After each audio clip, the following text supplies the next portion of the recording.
म्हात्रे आपलं स्वागत करतो। आता पाहूया बातम्या विस्तारानं।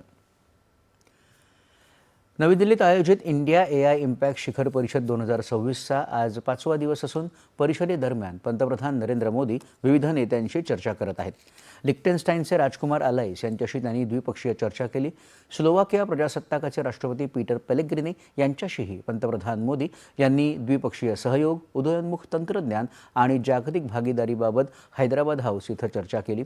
पंतप्रधान, संयुक्त राष्ट्रांचे सरचिटणीस अँटोनियो गुटेरस यांच्यासह श्रीलंकेचे राष्ट्रपती अनुराकुमार दिसानायके, मॉरिशसचे पंतप्रधान डॉक्टर नवीनचंद्र रामगुलाम यांच्याशी पंतप्रधान द्विपक्षीय संबंध, भूराजकीय मुद्दे आणि भविष्यातल्या आव्हानांबाबत चर्चा करणार आहेत।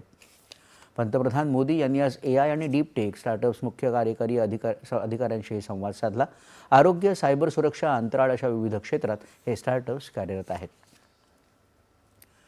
AI इम्पॅक्ट शिखर परिषदेदरम्यान